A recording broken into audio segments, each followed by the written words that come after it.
They said to me, Brad, the only reason that we're buying this house is because of the lawn gnomes that are in that backyard. And we don't want to buy it otherwise.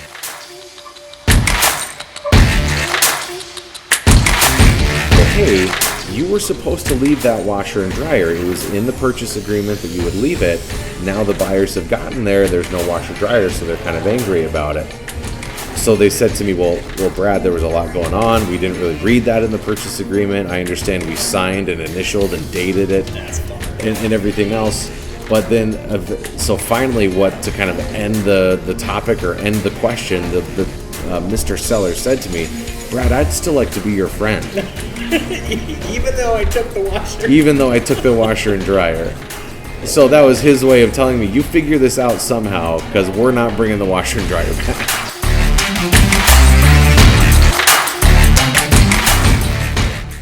Welcome back to Nightmare on 123 Main Street. We've taken a bit of a hiatus here over the summertime. We're almost done with the summer, so we're back. Glad to have our guest here on, Shanna Gibson with BancWise Realty. Thank you, Shanna, for being here. Yeah, no problem, Appreciate Brad. you. Thanks for having me. Absolutely. Again, we are Nightmare on 123 Main Street. You can find us in a variety of places, but first off and foremost, you can find us on Apple and also on Spotify, and as well on several other mediums to find our podcasts.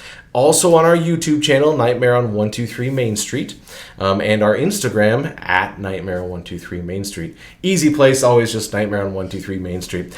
I am your host, if you will, Brad Hulse, with the 1867 Collective, owner and broker there at the 1867 Collective, and here we are in our podcast studio.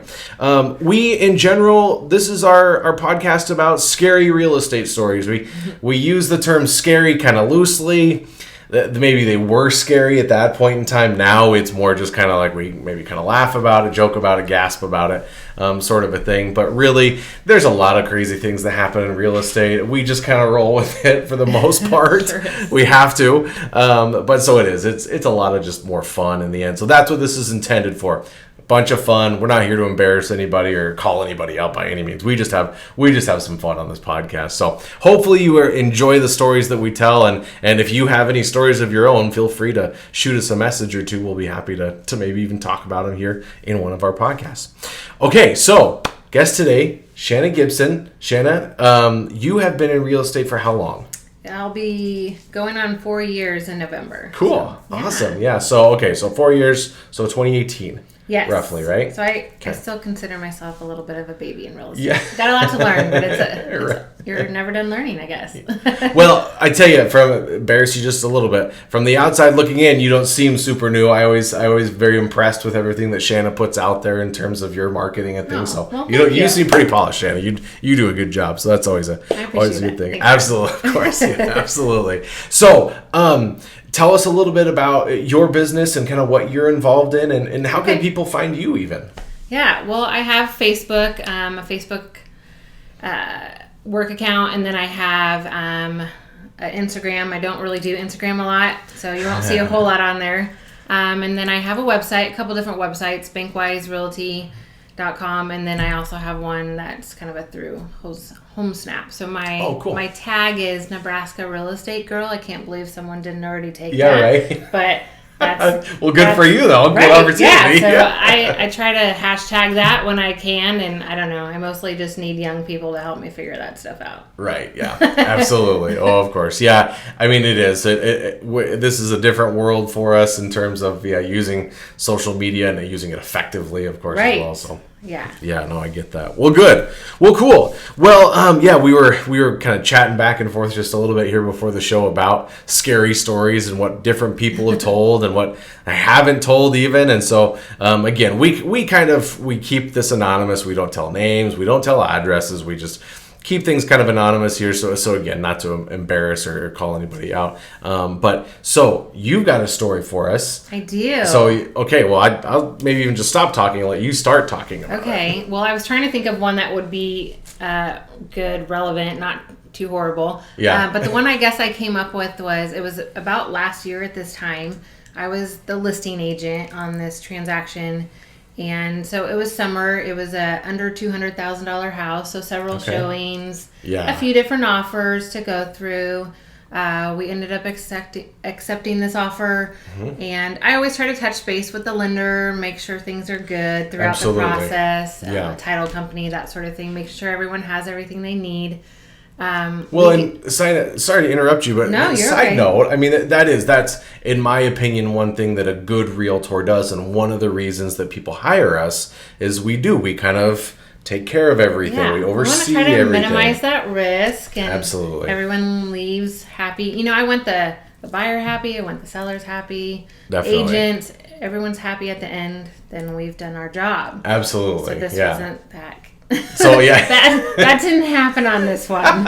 Okay. So to the best of my ability. So, you know, communication with the lender at first seems, you know, pretty well. Just kind of introducing myself. I'm the Sure. listing agent. If you need anything, let me know. And don't really talk to them a whole lot other than making sure the appraisal was ordered and that sort of thing. Yeah. And so we get to right before closing, and I just was unable to get a hold of this person. Emailing, calling. The lender. Yes. The lender. Okay. Texting. Yes. Okay. Everything I possibly could. Yeah, Just trying yeah. to get that clear to close. Right. Right. You know, those little happy words. Couldn't get a hold of anyone. Talked to the buyer's agent. She was having the same difficulty. Couldn't get a hold of the really? person. Oh, wow. And it comes to right before closing. She's saying that that we're not going to be able to close.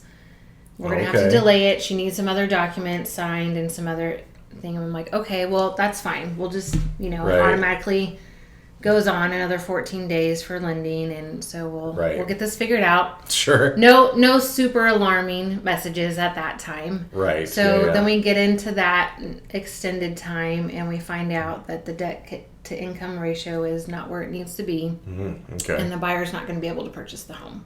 Oh no. So Okay. unfortunately, this buyer had a home to sell, and instead of selling it, she decided to rent it out. So she Oh. has a lease. Sure. People are moving in, and now Oh. she can't buy. Now she can't move out. Yeah. Oh. So now she can't buy this home. Come out to to find out that she's a single parent Oh gosh. and doesn't have anywhere to go. Yeah.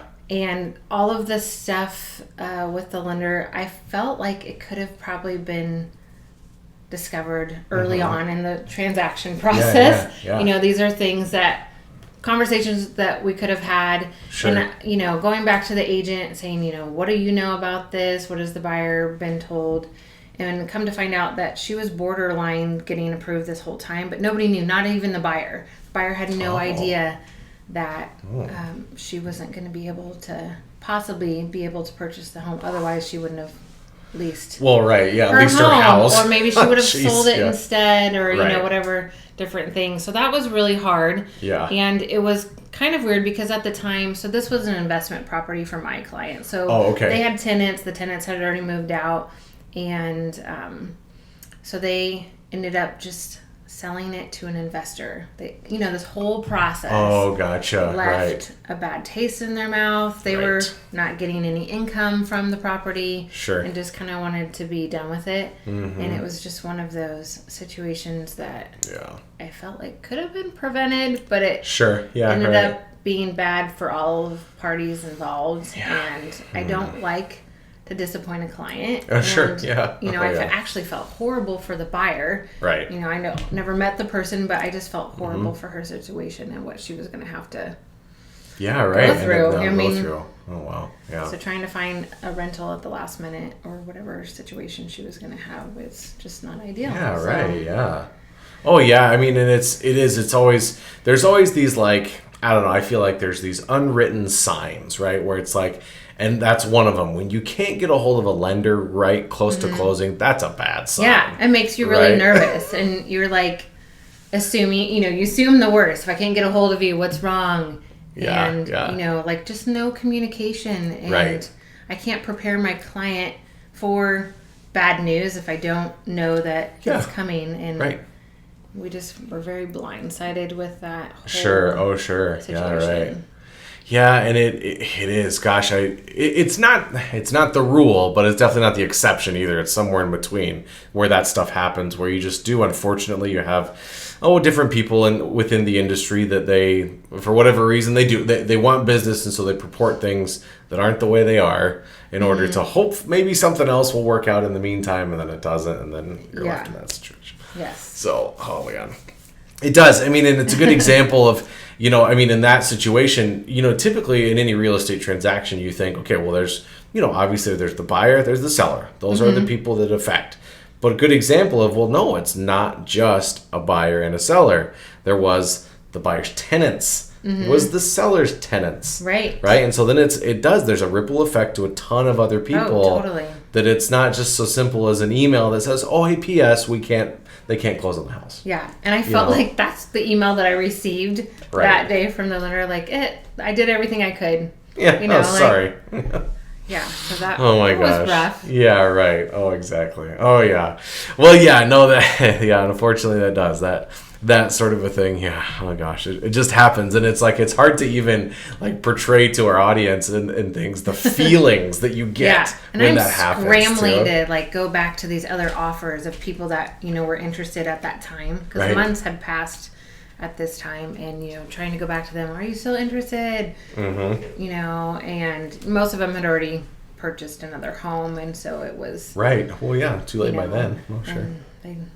Sellers just didn't want to start over again. You can't really blame them. You can't guarantee that type of situation is not going to happen again. But. Oh yeah, no, for sure. Yeah, I mean, you talk about it over and over. I mean, and not even just in real estate. Gosh, in life, communication is just so important. But it is. That's always a big key with realtors and being able to have, if your realtor is good or not. A lot of times, communication is that deciding factor, right? And so it's just there's just certain people, communication is a strong skill of theirs. Other people, it's something they really have to work hard at. Yeah. And then, unfortunately, there's other people that don't realize they're really bad at communication. Right. So then it makes it difficult for us. You work with different lenders and different title companies, and everyone communicates differently. For sure. Sometimes you hear from them all the time, and other ones only if you need to. Yeah, and that's fine. But if you're trying to get a hold of, or you're asking someone a question and they're not responding, that for sure makes you a little uncomfortable. And it almost, too, don't you feel like that when that sort of a thing happens, that it's like, it almost kind of, in a way, it shouldn't, but it almost reflects badly on you too, because you are the one that's actually communicating. And so then as the buyer's like, what's going on? And you actually return phone calls. Well, then they kind of like almost direct that anger a little bit at you, right? Because you're the only one responding. They got to blame someone. Exactly. And you're there. The worst thing, we had already done the seller docs. We signed everything. Oh, man. It was really far down the road. Yeah. We thought we were done. Oh, wow. Yeah. So.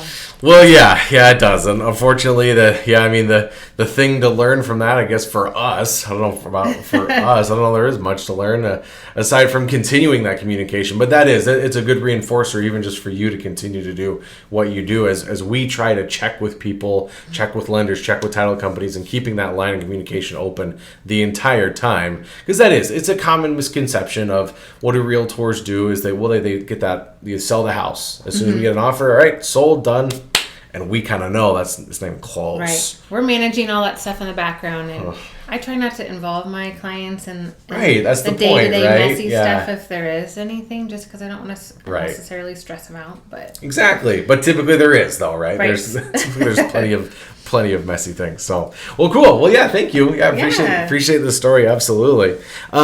Did you say you had another story or no? Well, it was just kind of something have you ever had a forever buyer type client? Okay, kind of as a hobby where they're out searching for homes. Sure. They probably go to your open houses.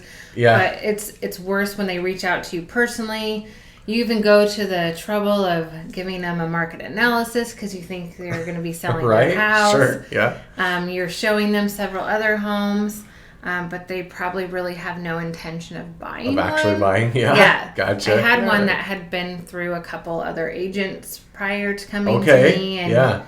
And so it was one house in particular that I showed them. They were super interested. Yeah. We went through the trouble of making sure that they could have a pool in the backyard. So calling 811 to make Right, sure right, that, to make sure they could dig. Yeah. yes, Yep. calling a pool company, calling a tree removal company to make sure that everything. Right. And right. then they end up deciding, oh, we don't really like the house because we have to do this and that to it. Then why did we go through all this process and get, the sellers all excited about possibly selling their home? And so that was kind of troubling. And then took them to another house, and they were talking about different places they were going to post, like put different knickknacks, or we're going to hang this picture on this wall, and we're going to arrange the furniture in this way, and all stuff that is great. Yeah.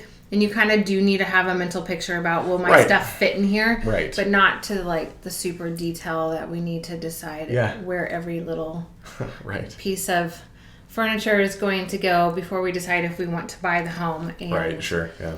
And so they just kind of ended up wasting my time for a really every long single time. house, yeah. And I just kind of decided we probably weren't the best fit for each other. Sure, yeah. And it was pretty crazy because I was telling another agent in my office of this. And he literally took a phone call. And when he hung up, I said, was that so-and-so? And he said, yes. And I'm like, move on. Yeah, right. Don't do that. Oh, my gosh. How long do you think that you ended up working with him for before that? I should log hours sometimes with people and just see, like, is this an 80-hour thing? Right, yeah. It was probably 2 or 3 months that I was showing them houses on a regular basis. Gotcha. Done the market analysis and all that stuff. Super nice people. Right. Yeah. But just, I call them forever buyers. I think it's a hobby to go shopping for houses. Sure. And some people don't understand how people are paid. And that we provide a service and we don't actually get paid till we close on the house. Right. And I will show as many houses as necessary for that buyer to find the right house. But I really don't.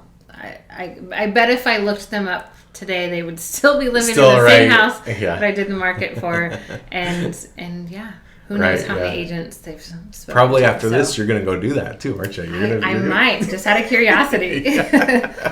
Oh yeah, there's people like that. And it's like after a while, you think, okay, you know what? I'm a kind of an experienced seasoned agent. I can see these things. I can see the signs. These people are going to be that way, so I better be careful. And you never know.